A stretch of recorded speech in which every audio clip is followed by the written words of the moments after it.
कक्षा 10 के विद्यार्थियों के लिए प्रश्नावली 4.3 की प्रश्न संख्या 7 की चर्चा करते हैं। किस प्रकार से इस प्रश्न को हम हल करेंगे। प्रश्न है, दो संख्याओं के वर्गों का अंतर 180 है। छोटी संख्या का वर्ग बड़ी संख्या का 8 गुना है। दो संख्याएं हैं यहाँ पर और उन दोनों के वर्गों का अंतर आपको दिया है 180। तो यहाँ पर हम मान लेते हैं दोनों संख्याओं को x और y के रूप में, बाद में परिवर्तन करके एक ही चर पर हम समीकरण को लेके आएंगे। माना अब चूँकि संख्याओं को बड़ी और छोटी के रूप में परिभाषित किया है, तो माना बड़ी संख्या बराबर x और माना छोटी संख्या को हम मान लेते हैं छोटी संख्या बराबर y। पहली कंडीशन है कि दो संख्याओं के वर्गों का अंतर। अब संख्या x बड़ी है तो इसका वर्ग इसके वर्ग से बड़ा होगा, तो अंतर का मतलब है बड़े में से छोटे वर्ग को हम घटाएंगे। तो x वर्ग में से y वर्ग को घटाएंगे तो कितना आ रहा है 180। तो प्रथम शर्तानुसार आप सीधे लिख सकते हैं बड़ी संख्या का वर्ग x² माइनस छोटी संख्या का वर्ग y² बराबर 180। इसको हम थोड़ी देर के लिए समीकरण नंबर 1 का नाम देते हैं।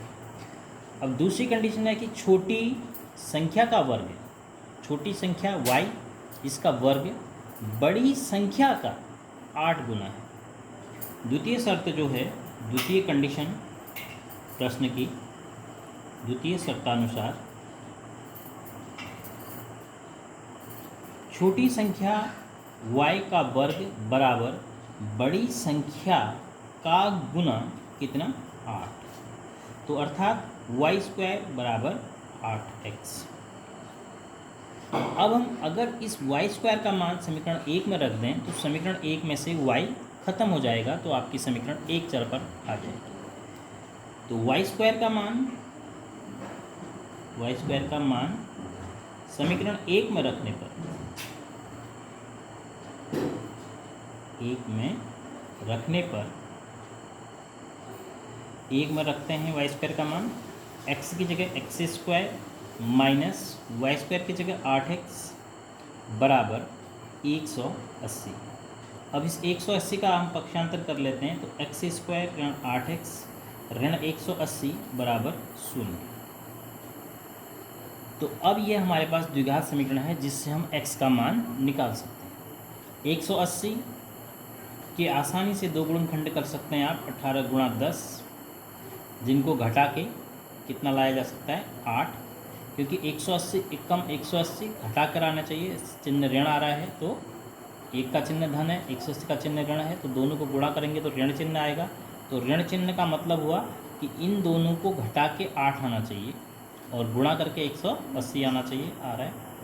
तो हम x² माइनस 8 की जगह 18 ऋण 10 x ऋण 180 बराबर 0। अब ये चीज़ आप बहुत बार कर चुके हैं, इसलिए इसको थोड़ा सा स्पीड से करते हैं, अदरवाइज़ वीडियो लंबा हो जाएगा जो डाउनलोड नहीं हो पाएगा फिर। तो यहाँ पर हमने x कॉमन ले लिया इस समूह में, तो x ऋण 18 और धन यहाँ पर 10 कॉमन ले लिया, तो x ऋण 18। अब दोनों साइड आप x ऋण 18 को कॉमन देख रहे हैं, x ऋण 18 इसमें भी है इसमें भी है, तो इधर बचेगा x, इधर बचेगा धन 10।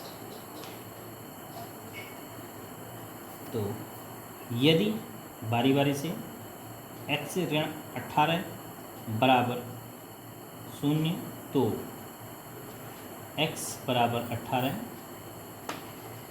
यदि x धन 10 बराबर 0, तो x बराबर ऋण 10।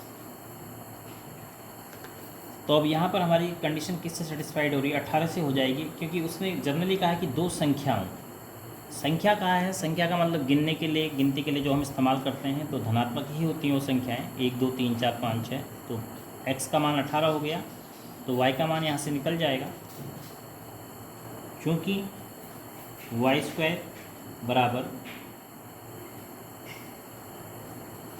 8x, ये लिखा है y² बराबर 8, तो वाई स्क्वायर बराबर 8 गुणा 18, तो वाई स्क्वायर बराबर 18 अट्ठे 144, तो वाई बराबर 144 का वर्गमूल, तो वाई बराबर हो गया, प्लस माइनस हुआ वैसे हम इसको वाई बराबर 12, क्योंकि संख्याओं की बात हो रही है, ऋणात्मक संख्या नहीं कहा है। हालांकि वो प्रश्न पूरा नहीं है, 2 धनात्मक संख्या उसने बोलना चाहिए था, फिर भी हम उसको धनात्मक मान रहे हैं।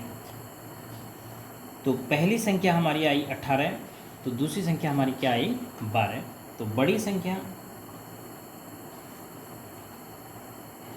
संख्या बराबर हमारी होगी 18 और छोटी संख्या बराबर होगी 12। ये आपका आंसर है। तो इस प्रकार से हम इस प्रश्न का हल कर पाएंगे। और इसमें कहीं पर अगर आपको समझ नहीं आया तो आप व्हाट्सएप ग्रुप के माध्यम से अपनी क्वेरी भेज सकते हैं, अपने डाउट्स।